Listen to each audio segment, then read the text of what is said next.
with my poetry, even that was something where it was definitely worldly to start, but it became something over time where I felt a lot more conviction over of, you're talking about all of these things, you're talking about all of these love poems, but Hmm. where's your love for the Lord? You're writing all these poems about relationships and people that you don't have relationship and love back with. So what is that doing to your conscience and your desire and this craving? And it was just so unhealthy. And so as I really kind of sat with it and really felt the Lord pushing me to dedicate that gift to him, it was kind of just a opening of generally what am I like feeding myself that is keeping me in a lot of these negative mindsets that I developed over those years of moving around, not really harboring relationship while I was in church and youth ministry, and healing from a lot of things that I didn't deal with. And when I finally made the decision to dedicate that gift, it felt like such a burden was lifted off of me.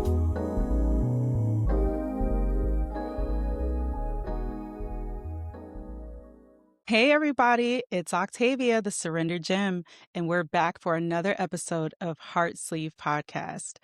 I am excited. I know I say that for every single episode, but this episode specifically is epic. I just can't wait to introduce you to my guest. But first, of course, be sure to go back and watch the episodes that have come out for season 2. They have been absolutely phenomenal. Last episode was Daquella Lee, who was sharing with us just what it means to be anchored with her whole entire heart, allowing God to lead and making sure that she rids herself of any idols that she may have allowed in her life. It was dope. It was fire. Go check it out. Now that I've said that, I want to talk about this guest. This guest is just, I don't even know. I don't even have words right now. They're super awesome. They're creative in the Christian space, which is super dope. So I'm going to let him tell you all about who he is, but I'm going to tell you why he's so significant once I get him on the screen. So without further ado, please help me welcome Eddie Mace. Thank you for the like heartfelt introduction. Yes. How are you? I'm doing great. I'm excited to really get into it. It's been a little minute. I've never been on like a Zoom podcast before, so this is fun. Yes, yes. Now, not Zoom, because this is Not Riverside, Zoom, but okay? We a Riverside, step above Zoom. yeah. No, it is different. A virtual podcast is like so different than being in the studio. And so, speaking of being in the studio, do you want to tell him, or should I tell him like who you are and why this is so I amazing? mean, I can tell him. Why not? Okay, okay, go ahead, go ahead, go ahead. So I am Eddie Mace. I am a follower of Christ, and I am the media producer at Breakthrough Sounds. We are a recording studio in Valley View, Ohio, and so my role is leading our media department, and we also have our audio faction, our event side of things, our community side of things. So we offer recording, mixing, podcasting, music videos, photo shoots, event like venue hosting, workshops for in schools, which is what I was doing this morning. It's And nice. now I'm here. And the way that Octavia and I met was that she came Yeah. to us to help produce season 1 of Heartsleeve. So it's kind of a full circle moment to be here now. Full circle moment. I'm like ecstatic. I'm so ecstatic. Season 1 was fire. And so, yes, this was the man behind the camera. This is the man who made sure the lighting, the audio, the aesthetics, all of it came together for the entire season 1 of Heartsley Podcast. So I am super, super excited that you are now in the hot seat as the guest because, like you said, what a full circle moment. So how does that feel for you? Like, you're not doing the recording or you're not doing the editing and all that stuff. It's nice. It's kind of exciting. I'm grateful that you want to like talk to me and hear more of my story. I mean, obviously we've had conversations, but to be Yeah. able to, lend an episode of your platform to it, I'm grateful for it. Yeah, yeah, yeah. And so the reason why Eddie is here is because during season 1, we started to follow each other on social media.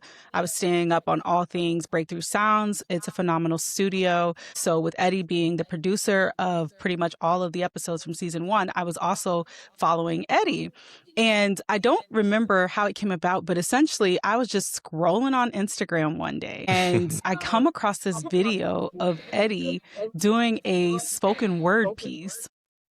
and I'm listening to this spoken word, and I'm like, "What? Like, this is Eddie? Like, Eddie, the producer who just laughs, smiles, is so calm, so patient, so quiet, barely says anything, usually is just putting up with all my shenanigans, and, Oh my I've goodness. had all my friends and family on the pod, and so we're probably acting up in the studio, and Eddie's just there, he's just chill, he's just vibing, and so I see this whole other side of him, and he's doing this spoken word, and the spoken word is powerful, like, powerful, crazy. I was just like, "What?" And I think I actually messaged him like, "Eddie, like, what?" And from that moment, I knew that I wanted to have him on the pod. So we didn't get to it in season 1, and then season 2, I'm like, "Yeah, no, you gotta get on the pod." I shot him a message like, "Let's go, let's go." And without hesitation, he, jumped on. And so here we are.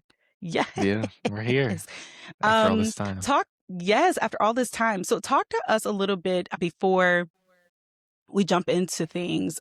I want to know more about your creative side. If you could share with the Mm. folks kind of like just who you are in the creative side. Yeah, creatively, when it comes to photo and video, like specifically video, a lot of my inspiration is from film growing up. Loved movies. I would buy old DVDs of movies I like. So the very first one I think that I really remember being attached to was the original Ghostbusters movie. So I bought that on DVD, and my Okay. mom had gotten me this little laptop DVD player. It had a screen that Mhm. flipped out, and I used to be at her work just in like a back room for the day while she was working. And so I would bring that little DVD with me, and I would just play whatever movies, and I would listen to the director's commentary because I was just so Nice. fascinated by how do they bring these movies to life? Like No, what for is real. the process? And Yeah. that was kind of the early thing that excited me of the media world. And I also grew up in a very early era of 2000s, like YouTube. So creativity when it came to like an internet side of things was always a big thing for me. And I was still kind of artistic as a kid, drew a lot and played with Legos and all of that stuff. So a lot of imagination, um, movement as a kid. Yeah. And when I got into high school, I took a photography class because I Nice. figured like this will be easy to get through. Why Mhm. not? Like Mhm. something that I can do that's a little more light. And I didn't realize when I signed up for it that it was a analog class. So I would Oh, actually be developing photos in the dark room and using chemicals and really bringing these images to life. And I fell in love with that wow. process. And I remember that first year, as we were kind of experimenting around, I had made this one piece that my teacher had helped me with, and she had offered to put it into a school talent show, Mhm. or like a art show. And unfortunately, that year was the year prior to quarantine, but when schools were getting Mm. shut down because of the first emergence of COVID. Yeah. And so that art show never really happened. I never got my piece back, but who cares? Yeah. Yeah. But that was kind of the start of like, man, I really enjoy this visual process of creating. And so in my sophomore year, I took a digital photography class, which I also loved, literally just everything on like a phone, just kind of going Mm. for walks in the morning or just out and about, just kind of being creative. And then when it came to my junior year of high school, I had the opportunity to enroll in Cuyahoga Valley Career Center, which partners with 8 different school districts in the Northeast Ohio area. And they have auto body, cosmetology, they have a hospital program, graphic design, media arts. They have a whole bunch of stuff. Yeah. And I joined the media arts program. And the media arts program was based in really learning cameras and in video for film and Mhm. photography, animation. So immediately jumping into that, I'm like, this is perfect. This Yeah. is That's exactly what awesome. I like wanted to do. So Mhm. I started getting into that. My first year, starting with digital cinema and a course of music engineering, we started making short films for school. I got into a few festivals as a regional finalist. Then Nice. going into my second year as a senior in high school, still going through this program, getting into photography and animation, and then TV broadcasting. And At that time, we had an opportunity to look for other local businesses in the area to get out on internship placement. So we would still earn hours at school, but be able to really get out in the field and gain experience. And so Charles Pratt, the owner and founder of Breakthrough Sounds, came to guest speak at my school. And Nice. I remember at that time, I was starting to get involved in what the first steps into the film industry would look like. And around that time, as I'm looking into it, I'm like, this feels very unionized. It's like, okay, Mhm. this department has their role, this department has their role. Stay within these boxes. If you really kind of step outside of that and what you're hired there for, you could lose your job. And I'm like, that doesn't make any sense to me. Because I'm like, if I want to work in a team, I want to work in a team and really be able to step in and help. So when I heard about Breakthrough and all the things we were doing, well, that they were doing Yeah. in the So arts that was fam. community, right? Yeah. I just wanted to be a part. It felt a lot more natural. So I asked him about internships then, and we talked about it a little bit, but I was still unsure what I wanted to do. But a few months went by, and Breakthrough sent out a ad specifically to the school for my program, that they were looking for a multimedia intern. So I applied, went through the interview process, and I got accepted to be an Nice. intern. So I interned for a few months, got brought in as an assistant, and I was an assistant for a little over a year, and then got moved into media producer role, which is my role now. So now I get to Nice. really lead and oversee a lot of the things in terms of media production. I have interns that are under me, which feels crazy. I've met a couple. Um, I've met a couple right. folks. I like them. And so really when it comes to the visual side of things, I feel like I have a very kind of commercial type of style, but very modern at the same time because my studying of things is more in recent years, even though I have kind of an appreciation for more older film. And then when it comes to poetry, for me, poetry kind of began as just another way to express. It was, I think, believe February of 2024 at Breakthrough. Very dear, close friends of mine now. The Sparrow's Fortune, which is a poetry collective and organization out here in Northeast Ohio. Nice. They do workshops in schools, public workshops. They do poetry productions like events. And so they had a weekend, like a Saturday, Sunday weekend of two different shows they were doing at Breakthrough.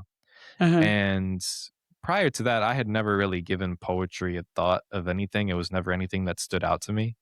But when I saw the Sparrows perform that first night, they were doing this a show called "Searching for Home: A Voyage Through Love," and they were Mm, talking about that sounds love good. in friendships and relationships and family, the effects of an absence of love and pain of like what these relationships shouldn't look like. But all in all, like that present day modern like stage and performative poetry completely blew my mind. I absolutely love the show and walking away from it, I'm like, I want to know more about like what is this?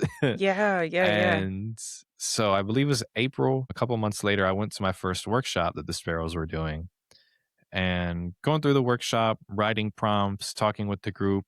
At the end of the workshop, I share my poem, and Morgan Page, one of the founders of the Sparrow's Fortune, who was helping lead that workshop, after I shared my poem, she looked at me and she was like, "Do you want to be a photographer? Or do you want to be a poet?" And in Mm, that moment, I felt so like validated and seen. mm. That my all didn't have to be in like the career and the visual side of things, but I could have another form of expression. Yeah. So from there, I just felt encouraged and I kept going. Now at the time, those things weren't necessarily like gifts that I had dedicated to the Lord, but I'm sure we'll get into that part of the discussion and that We'll get process in into a that minute. part. Yes. Which is actually where I was going to go next was okay, so we talked about your journey into, just poetry and just all that you've been doing creatively.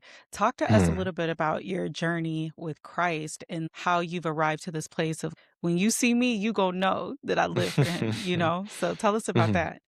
Yeah, absolutely. I grew up in church, but for me, it was family tradition. Yeah. Yeah. I wasn't like I looked necessarily forward to going every Sunday. It was like, all right, we're gonna go do this. My parents will sit in service, and I'll go to the little kiddie room in the basement, and that'll be that.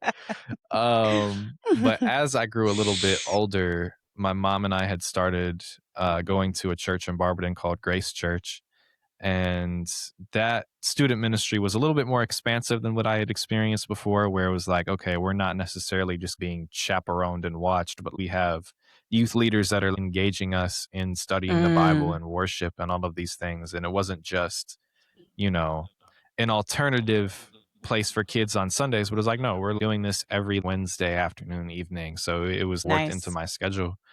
And that was my first real time kind of experiencing a godly community in that way and a real church community that it didn't necessarily feel like we're just here on Sundays, but like, no, we're really kind of living life together. Um, Nice. Doing and life so, together. Sorry, right. go ahead. um, kind of progressing through that, I want to say that was likely when I was in maybe the 6th or 7th grade, so still Okay, middle school, but my family and I, we were at that church for about 5 years, and in nice. that time, I had kind of progressed into being a student leader and, being able to lead certain discussions or breaking off into groups, but at that point, it was like I was reading my Bible and I knew the word, and I would still pray at night, but it was still of that traditional sense. I hadn't Mhm. necessarily developed a real relationship with the Lord, just one on one, just Yeah. Eddie and God. Mhm. And although, I could repeat scripture to you, I could tell it what it means, I was not really living it out because when it came to outside of the youth ministry group, I was just being a regular worldly public school kid. So you're just doing you. And Yeah. yeah, like just spend great time with people during the week and then next morning going to school, all of those things just left my Yeah. mind. You just forgot your And up, right, your yeah. just gone. Um, but so at that time, when my mom and I were going to Grace Church, my parents had been divorced for a long time. My parents divorced when I was 5. So my mom had remarried for her second marriage, and when we were in Barberton, and things were kind of starting to unfold with my stepdad. We were learning a little bit more about what his mental health state was, and that he was likely dealing with a lot more of like bipolar, kind of switching sometimes because you would go from moments where he could be totally normal to flipping out over a very small thing. Mm, There are moments where, like, one night where, like, I came home and he had told me to wash the dishes in the sink. And so I washed the mhm, dishes. But when he came home, he had claimed that he said that I was supposed to clean the whole kitchen. mm, And that kind of progressed to a point where I'm like, that's not what you told me. He ends up throwing me into a corner of the living room wall. mhm, mhm. And as I'm getting older into high school, my freshman year of high school, he starts kind of getting an interest in guns. And so my mom is kind of unsure of how to navigate it. Um, he had 2 pistols at the time, and they were normally kept out on the kitchen table. Um, And there were moments where my mom didn't really want me around that, but when she wasn't home, he would kind of be taking me through gun handling, how to load them, safety, all of those things. And while that's not necessarily a problem, you're not necessarily respecting the wishes of your wife and my Mhm, mom. You know what I mean? It's not right for what that covenant should look like because there's such a strong, unequal yoke there. mhm. And he ends up also purchasing a shotgun, and then it's like, okay, this is like, why do you need that? Like, and tensions kind of begin to rise. There's other things of my stepdad like cheating and getting into apps and conversations digitally. And then one night that was like really the final nail in the coffin was that my mom had come home and my stepdad kind of took her to the side because he wanted to talk to her. They went upstairs and he pulled 2 ARs out of their bedroom closet, Mm, and she didn't even know that they were there in the first place. They had been there for likely about a month, and she had never known. And so at that point, she takes me, we leave, and we go to my aunt's house.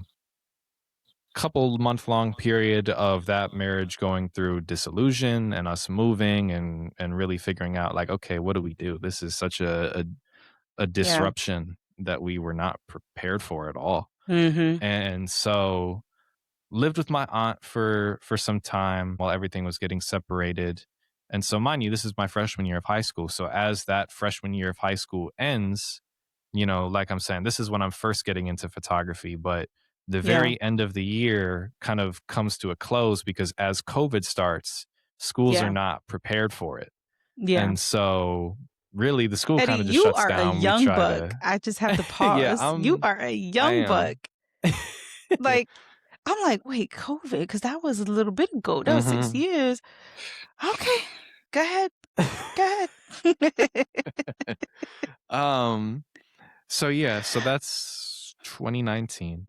So, there was kind of a blessing in the fact that school kind of came to a close because that enabled us to be able to move a little bit quicker out of that situation. Yeah. But Right. Yeah. Because you could kinda that school from anywhere. also yeah, but that disconnected me from what my friend group was looking like. That was kind of the same situation of the church and the youth ministry. So we tried doing some things online, but it's like a struggle of figuring out, how do we navigate these things? Yeah. Zoom wasn't really a big platform. We didn't have a lot of the immediate drive to like, let me video call you the way that we do Right. now. Right. Absolutely. Um, and really kind of through that experience, we've relocated entirely by the time my sophomore year comes to North Royalton. Mhm. And at that time I'm like, I just spent all this time developing these relationships at church and in school. Yeah. Like I don't even want to try again because at that point Exactly. growing up I was used to moving around a lot, and that time in Barberton was probably the longest we had been in any one place. So you're So finally I getting just felt settled. yeah, I felt hurt because it Mhm. was like, is this just going to be the process? Like, just can't stay planted anywhere.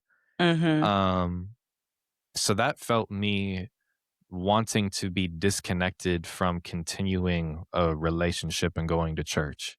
My Mm. mindset that I always had, like at that time, was, my relationship with God is between me and God, nobody else. Yeah, And we've heard that in a couple places. yeah, not taking into account that I don't know everything. That And part, that's good. so going through my sophomore year, I'm in a whole new school. That entire year is online. So my relationships with my friends kind of suffered, not Mm. really able to connect in a new community because I'm not around people. We're just in a call. There's no in between moments of walking through hallways and lunch and gym and all the, it's just you're here for class. So that made building a community there really hard. Mm. Um, but I was still like working on just classes and photography and all of those things. So my art skill was developing while a lot of my personal journey wasn't really growing. And then come my junior year, we're finally like back in person. Yeah. And I get the Yes. opportunity to go to the career center. So now I'm going to a program, learning things that I want to learn with people that share interests with me. So I'm able to build community Nice. there. Mhm. Still wasn't necessarily going to church yet, but so by that point, junior and senior year was really more focused on like the career development, Mm. not necessarily any type of spiritual development. And then over my time at Breakthrough, I don't even know if I necessarily realized at first of the process that it was a faith-based recording studio, but the Yeah, Lord knew yeah. exactly what he was doing. Mhm. Shouts out to Um, Charles. Shouts out to so Charles. shout out to Charles. So over my time at Breakthrough, I'm around a godly community. I'm working with godly people, not just on staff, but people like you, where we actually have a community of Christians and church. Mm. And it felt different because these are people that are really pouring into you in the correct way, where there aren't things that are complicated or speech isn't, raunchy or ratchet or whatever. But it's like, no, we're like actually functioning followers of Christ. Yes. And Ooh, functioning followers of Christ. I like that. and it was, I think, like, uh I want to say it was like later 2024. Mm. So by this point, I had kind of gone through like the getting into poetry journey and starting to write more. But like 2024 was when I had met Pastor Daniel McElroy, who is my pastor now. And at Oh, I feel like I've first, he seen him on was IG. likely so. I reshare a lot of his stuff naturally. So you've Yes. probably seen one or two What church is things. that? Overcoming Church. Okay. Nice. Um, And so at first, Pastor Daniel was kind of like a client to me. We were coming in and doing the podcast, but it was like every week, I want to say it was every Sunday when we started, like every Sunday at maybe like 3 o'clock. And it was continuing to build that relationship and literally being forced around hearing sermons essentially that my heart started to get a little bit softer and more open, That's and that kind of led to he and I building a relationship through that time together until eventually I just legitimately verbally accepted him as my pastor. nice. um That's awesome. and we had a big worship night at the studio. And that was kind of the first instance of a real church event that I had been involved in some time. Mhm. But then that later continued into game nights and workshops, and then actually the actual Sunday services. And so through that time, within the last 2.5 years, it's really been the actual rededication of life and Good. my gifts and everything that I do to really be able to uplift godly community, through a lot of my work. I'm not necessarily always serving people that are believers and followers, but Right, it's a yeah. bridge to be able to open those conversations up. With my poetry, even that was something where it was definitely worldly to start. But it became something over time where I felt a lot more conviction over of like, you're talking about all of these things. You're talking about all of these love poems, but you Mhm. know, where's your love for the Lord? You're writing all these poems about relationships and people that you don't have relationship and love back with. So what is that doing to your conscience and your desire and this craving? And it was just so unhealthy. And so as I really kind of sat with it and really felt the Lord pushing me to dedicate that gift to him, it was kind of just a opening of generally what am I feeding myself that is keeping me in a lot of these negative mindsets that I developed over those years of moving around, not really harboring relationship while I was in church and youth ministry, and healing from a lot of things that I didn't deal with. And when I finally made the decision to dedicate that gift, it felt like such a burden was lifted off of me. It felt like it was easier to write. It felt just more fulfilling. And that really helped me build back my prayer life and being able to communicate with believers and wanting to read the Bible more. So it was almost just like a complete reset of like, okay, you grew up with some of this stuff and you kind of know your word, but it's been a little bit. So let's get back in there. And it's kind of like starting from the basics all over again. That was so, so good. That was so good because I don't think that I realized when I met you that you are as young as you are. So that's why I was like Mhm. shocked. I'm like, wait, you're talking about like high school and stuff. I'm thinking you're talking about a senior, junior, freshman in college. You talk about high school. I am So you definitely carry talking your about high school. yes. So you carry yourself very well, and that's awesome because the Bible Thank you. talks about how you're welcome, how amazing it can be to find God and be able to live from Him in your youth. And so I think Mhm. that that's amazing. And then it also highlights just the awesomeness of God because how amazing that Charles has entered your school and different folks have entered your life at different points. And now you're seeking support in your creativity. All the while, not realizing that God was restoring community and restoring Mhm. relationship with people and him, which is just is awesome. And so then you meet your now pastor through this mode of creativity, Mm. your career, and just doing the thing that you love to do. And now you have this man of God that is helping you to deepen your relationship and your faith with God. And you're surrounded by staff and a supervisor, a boss, and teammates that also love God and are living for God. What did you call them? Functional. What did you call them? Um, Functional followers, I think is what I said. Yes, functional followers of Christ, like just real, right? Because it's about relationship. It's not about religion. It's not about doing the right things and looking like we're following Christ. It's about like really doing it. And I love how God has encountered you because you can follow him and have a relationship and have a good time, which Yeah, is absolutely. That's dope. And then you got super deep for a second there and were like, what am I feeding myself? What am I listening to? Mm, Like, how is this impacting how, I'm going to have relationships with other people, right? And this desire and the cravings, just realizing that all of it has to be rooted in the love of Christ in order for you to become who you need to become and enter relationships that are meant for you. mhm, That's dope. That's yeah. that's that's mic drop right there. That was fire. That was so good. So I have a random question that I didn't prepare Mhm. you for. But so, I enter the scene. We do all of season one. I think at some point I'm like, all right, Eddie, wait for you to get on this pod, after I heard one of your pieces. Was there any episode or any moment that spoke to you that you were kinda like, "Yeah, I could actually be in that space." Like, I do believe that that's aligned with who I am or, with what God has for me. Did you have a moment when you were watching the episodes? Because I mean, you literally watched every single episode. You talked Mhm. about being forced to hear the sermons from your pastor because you were recording them, but you literally heard almost every episode that we did for season 1 too. Mhm. Yeah. Um, it's a good question.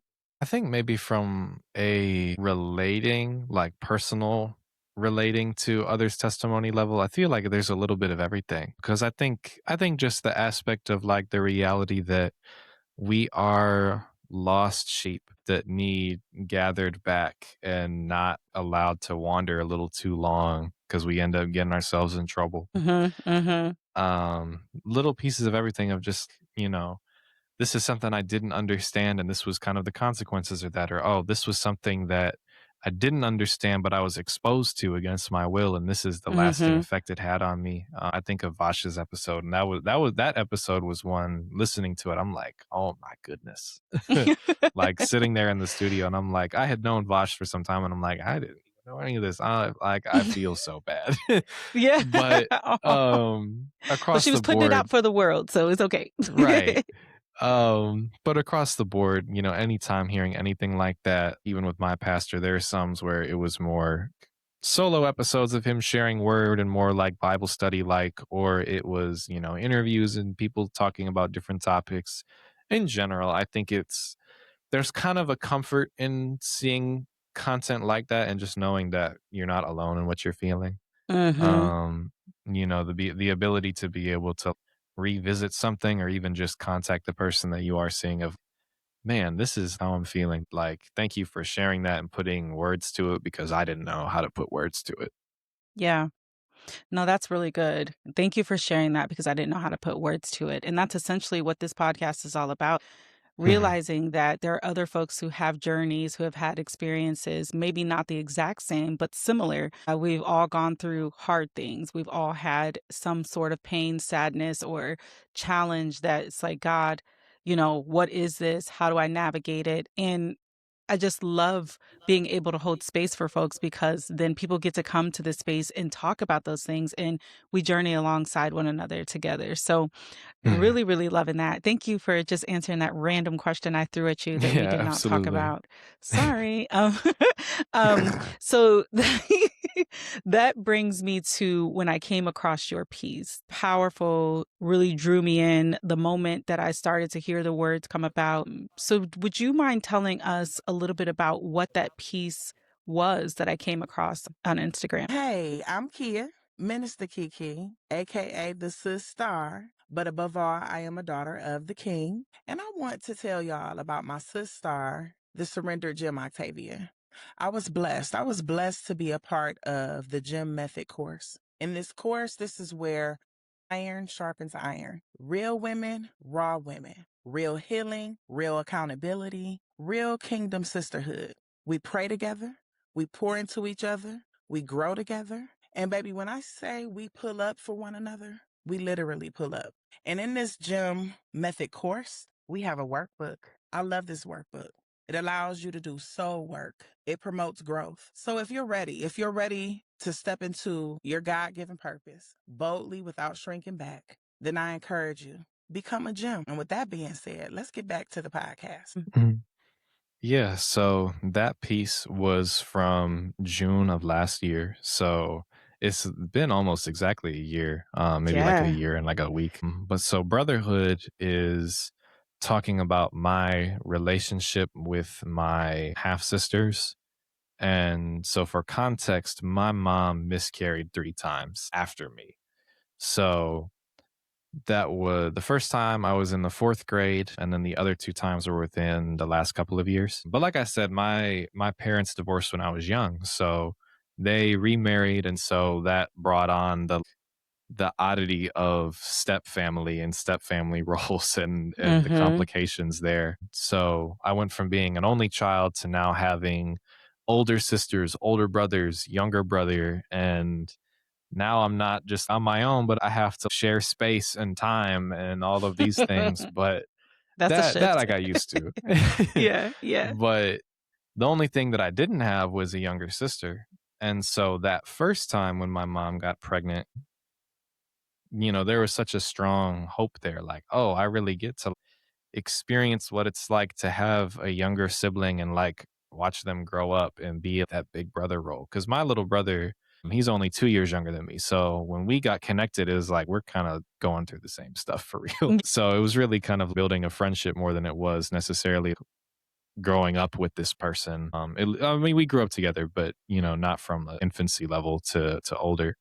And so when my mom miscarried the first time, that was a heavy time. And then when the second time came up, it was very exciting. My mom at that point, she's in the marriage that she's in now. Yeah, So her third time remarrying, healthy marriage, like not at all what we experienced prior. And yeah. so, there was such an excitement of like, wow, we really get to do this after everything. My mom was Mhm. ecstatic. And That's for me, I'm awesome. like, I never thought I was going to get another chance at having a sibling. So, Mhm. it was very exciting. And she was pregnant for several months and then Mm. unfortunately miscarried. And so that was like a Wow. gut punch, and that was, we've been through all of this moving around, fleeing the home, relocating, starting fresh. For my mom, it's like, what did I do to deserve Mhm. this? And for me, I'm just like, I don't understand at all. Yeah. Um, about a year passes, my mom gets pregnant again, and that pregnancy maybe lasts only like a month or two. So still painful, but at that point, the unfortunate thing about that process of trying and miscarrying multiple times is you get excited, but you try not to really build your hopes up. So you're disappointed, Mhm. but you start to become less attached, which I think Yeah. is such a shame. But for me at that point, I'm like, yo, I give up on Yeah. trying to kind of open the door up for the possibility of other siblings that I can really be a big Wow. brother role for.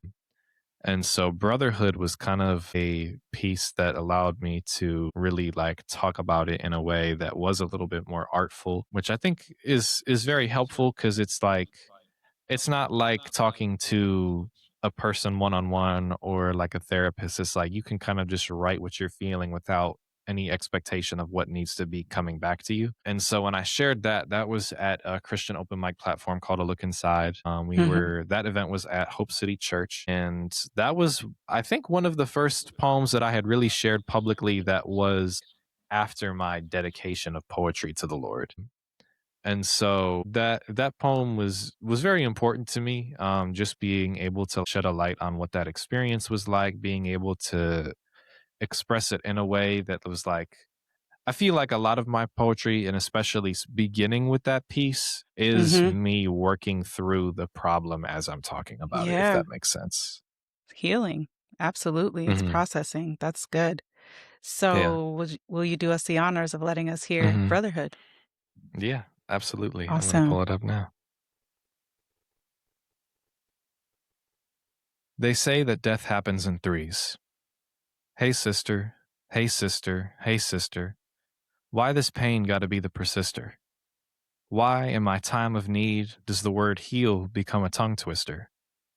I don't want to be the only child anymore. I want to be an older brother. Oh, brother, how many more times am I going to learn names and not be able to call them out?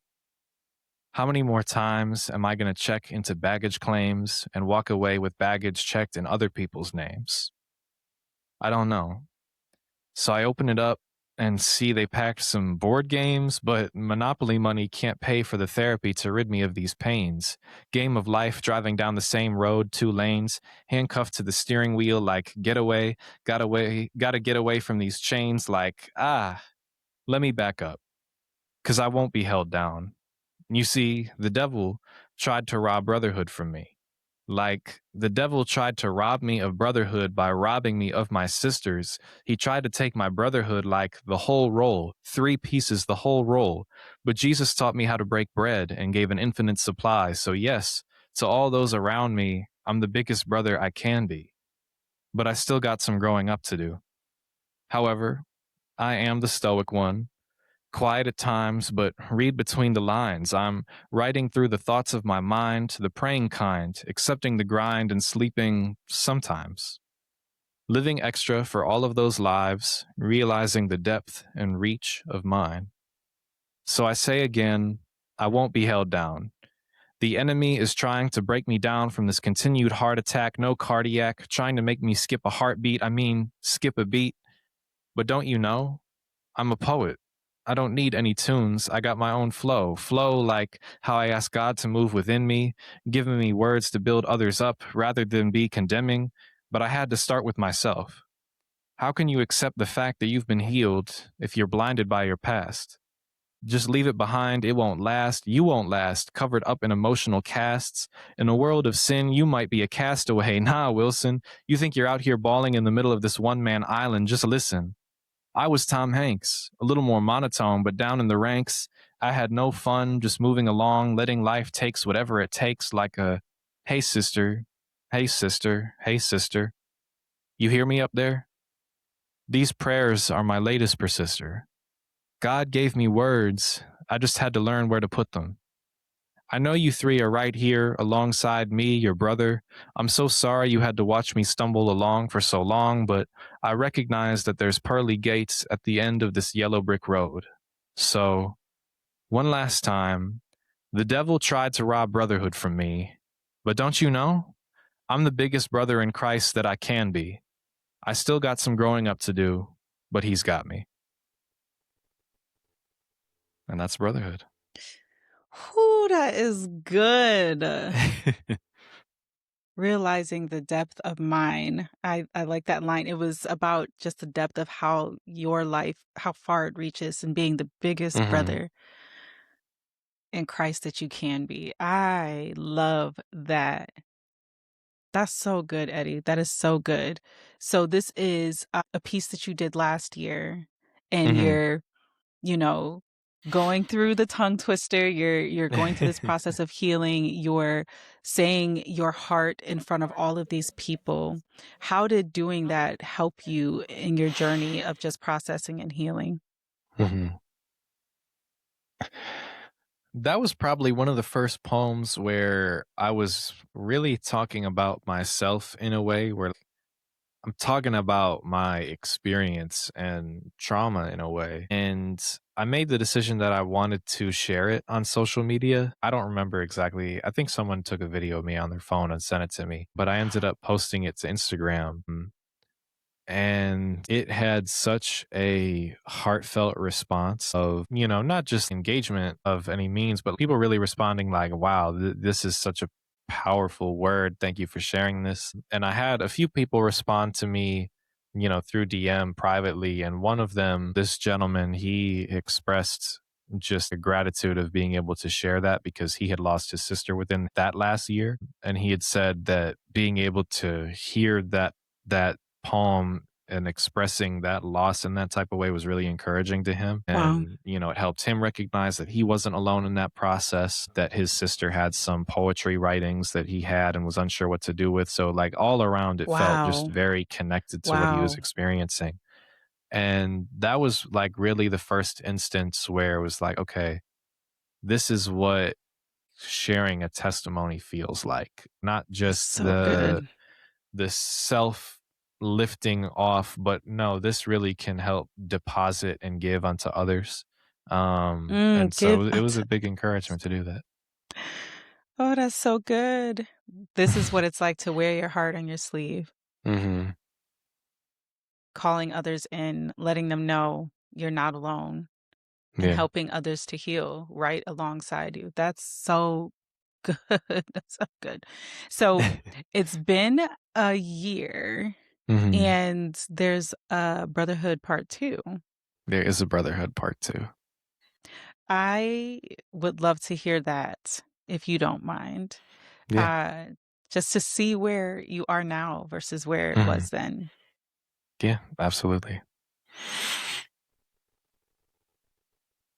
Sister, sister, sister, yes, the death is in threes, yes, the pain a persister, but now I know that dark days transfigure. In grave the sun nestle, 'cause he know it was settled. I the vessel and the wrestle, from Jacob to Israel. Your struggle triumphs over Jessel. Elevate, glorify, beautify, to reborn and certify, a name prange, to lane change, a maiden birth into manger, married, like bridge to exhorter of danger, stepfatheress husband, exalter to the dweller of heaven's chamber. To Olivia, Amelia, and the unnamed daughter, I tend to think about you all when things get harder. When I feel all alone and unfit for a home, when my soul cries out for a relative to hold, to meaning I roam, you may be gone, but we share the same loam, spiritual and physical blood to the Messiah's greater home. Baby Olivia, she's with the Lord. A present father, know that you are adored. Your older brother's still figuring it out, taking log out of my eye, dwell with words to not be bored. Little Amelia never got to cradle you, but now you get to drink from heaven's ladle you. I'll remember you from my 20s in double decadelia. If I'm honest to God, I'd tell him it was an appraisal, yeah? An upright to raise all. Your fate wasn't fatal, it was keeping you safe and away till Christ comes back for these unnamed daughters. If death was in threes, I know the Redeemer set the score. Your days numbered like a tribe's bred and wandered yours. 40 days and 40 nights and 40 years. I found 40 after tude and glory after rude, family after feud. I know not the hour, but I know the good news. This lyric a limerick, but death ain't funny. No, I don't get a kick. It's just how I cope when provoked. I turn to joke and not to yoke. I'm still brushing off nicks. Glory to the name of all names. I'm still learning to let go, trying to go from and for broke. Sorrow and lament is just a part of life in the gap of a perfect walk. Step on a crack, break mama's back the way she carries it too. I take after Mother Teresa and Eve. Apple to wherever I perceive, serpent figure in the dirt, or from the garden, from the tree we conceive. Kept from life, so it is with your roots umbilical cord stretched out, hung over captives from truth. Father, help us to cut ties, recognize the devil's guise, keep from peril till this body dies, and we spend eternity with you and brothers and sisters and fathers and mothers after the rise. And that's part two. That's so good. I don't know if you could hear my little snapping over here. Eddie! That's powerful. Thank you. How did it feel to write the second piece a year from the first? I didn't necessarily realize that it was a year, but I had really been thinking about it, specifically that piece. And I felt like at that time, like the writing time of part one was so heavy that I really wanted to explore the conversation again, but in a way where it's like, this is what has developed in this time. This is what it looks like to be able to really look at it with a little bit more of a full picture. And I'm very happy with how the expression came out. This second part is a little bit more playful, a little bit more vocabulary wordy. It is. It is. But a lot of those vocabulary words have to do with surnames and the Mhm. cross and really Nice. exploring the idea of taking up the mantle of carrying this cross and taking on the name of Christ over, this name of family and world that you come Mm, from, not necessarily saying that I don't have relation to right. these Yeah. sisters in this family, but my actual family is well in heaven. They are adored by the Father and they get to Yeah. spend time with him in close proximity. Not that that I don't, but it's in a different plane. And so, having a greater understanding of what that looks like and really building on hope for them in a way rather than feeling like it was a loss, but understanding that they actually get to reap some blessings a little bit Wow. earlier than the rest of us may be able to. I think about what my sisters would have been raised in, and my sisters would have been raised in fleeing the home. At Olivia probably would have been about 4 or 5 years old. So Mhm. experiencing a division in a little bit more of an intense way that I did when I grew up. And for Amelia and the third daughter would have been just different, be Yeah. like would have felt a little bit more divided. And not to say that if another child were to come and I were to have another younger sibling, that they would face a type of adversity through that. They would certainly grow up in a loving home, but I think that there's just a necessary process of us being able to reach a certain level of spiritual maturity before certain things Yeah. are ushered in, whether that looks like family relationships or a husband wife relationship, certain friendships, or certain rewards of placements of ministry. Mhm. So there's a lot more maturity from where part two comes from, and it feels a lot more Wow. light. So I'm very happy with that because it also helps me like legitimately recognize that the Lord has done more healing work in me. Mm. The Lord has done more healing work in me. That's good. That this whole episode was good. I feel like there needs to be a part 2 There because absolutely does. there's so much more.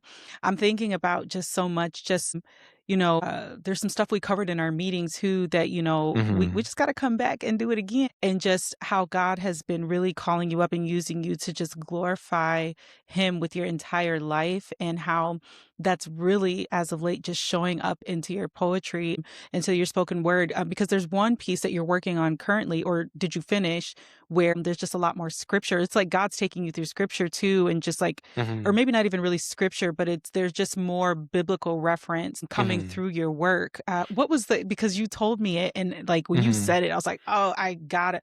Babel and who? Um, so that piece is called Tongue Twister, and it's relating Mm-hmm. the Tower of Babylon to the denial of Peter. So really exploring a lot more like real deep in the Bible topics.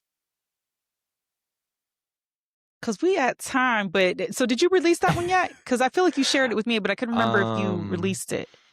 yeah, it's not necessarily released in terms of like streaming and all that, but I've performed it a Mm-hmm. few times, so I can certainly pull that up and read it if we have time.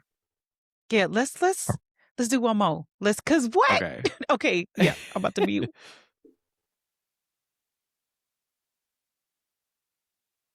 Find it. Okay. They call it a tongue twister because they don't want you to speak with it. That's a gift for those who spiritually keep with it. But due to the destruction of the Tower of Babylon, we are at a different lyrical pace compared to that of speaking in tongues. And ain't it crazy that with the creation of multiple languages and cultures, that diversity was really birthed to keep us apart? When the flood wasn't enough, and we still desired to reach the place that the devil was cast from, seeking roles not for us, auditioning turned to auctioning, selling ourselves to one another with the view that light was the only worthwhile place to go. And elevation looked like curation. And now, under dictation, we blaspheme the phrase, under God, one nation. And now, for the duration, our tongues become contortionists, uttering languages deemed unnatural due to the building of a tower to reach the supernatural. Now, as a result, the language of the earth is multilateral, and globes spin like our heads, and no matter where we turn, we inevitably point in the same direction. Spiritual insurrection. The tower don't gotta lean to break us into Pisas. Our dominion over the earth is now under contract, no leases. And if you know your Hebrew, ain't it ironic that now we babble after the erection of the Tower of Babel? Just like Adam and Eve with the apple, we break the rules and we dabble, get the spells out, trying to spell out the word like Scrabble. No witchcraft. Instead, it's give glory, but in witchcraft. We enrich drafts, revision and rewritten, like the second set of tablets after the calf. Defining focus, coherence, he woke us, edit and put into check it, proofread and publish, don't discredit and speak gubbish. The people won't get it, so now it's rubbish. Speak in words they'll understand. From stale to scale, as to move the spiritual frail to hail, even if you have to hold them steady, the victory is great. Furthermore, to better sell the idea that our words hold weight, 3 times Simon Peter denied Jesus. And when the first 2 denials didn't get the point across, he cursed Jesus' name in denial. To furthermore get his point across from the cross, moreover, to get his point off the cross, he spoke a line parallel to objection. As to not get his lines crossed and come into contact perpendicular, Peter did not perpend his diction, lured him astray, when moments before the group who came to him told him that his speech would be ray, as in to reveal or disclose unintentionally, to betray. Like how the rooster revealed the prophecy Jesus disclosed that Simon Peter would deny his name? He responded to Christ in denial against his original intention, both 2 and 3 times. Like when he first replied, denying that he would deny him at the supper when he first picked up his own cross to follow Christ. And again after the conversation replayed. And then the 3 moments before the rooster cried, his faith swayed, so he spoke it to the damsel and to the maid. Have you not yet realized that Judas was not the only disciple who betrayed to convey an image, but was still repaid? The silver lining is, the pockets in your heart, they only need be filled in faith. Again, to saith, both Simon Peter and Judas secured identity. Mathematically, that's an equality that leaves the subject unchanged.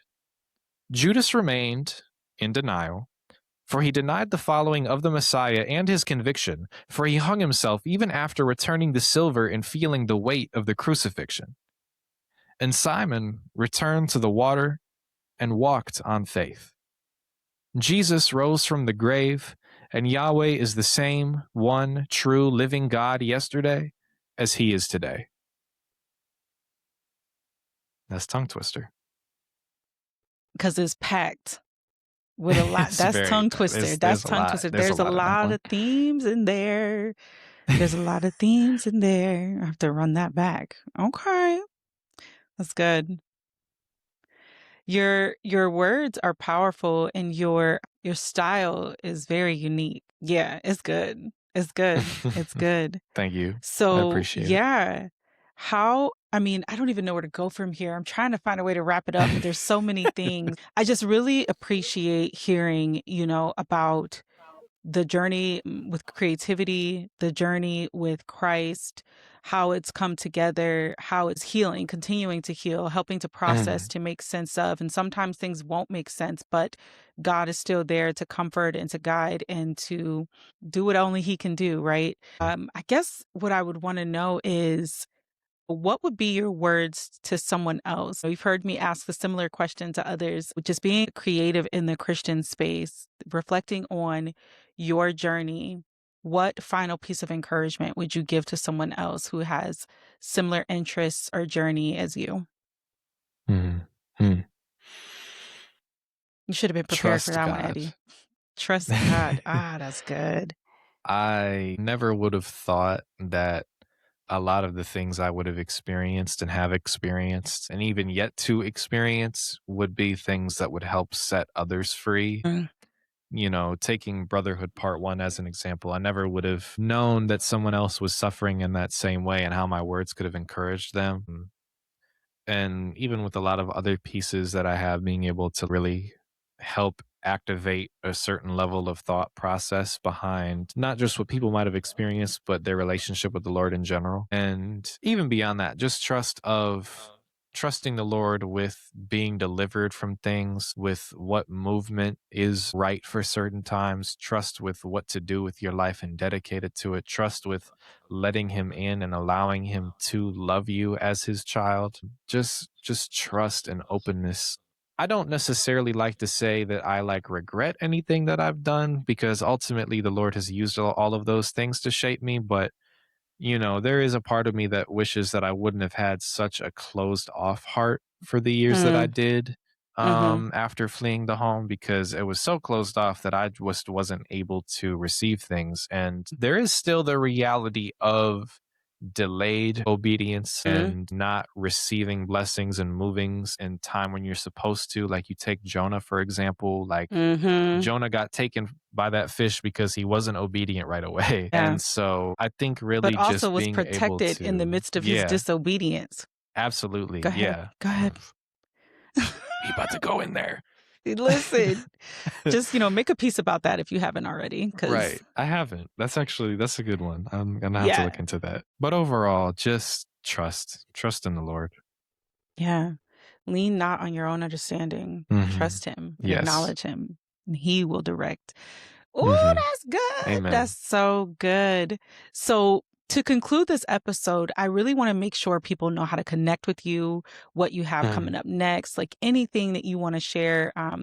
Because I know you've been doing a lot of different pieces. I know you're still at Breakthrough, and different things like Mhm. that. So, anything you want to share about what you have going on and how people can make sure they connect. Yeah. So probably best place to start would probably be Instagram. Eddie Mace Media, EDDIEMACEMEDIA. Hopefully you can just search my name and it pops up, but Yeah. if not, We'll that's the pop it up full on the screen run. too. Yeah, yeah, yeah, Yeah.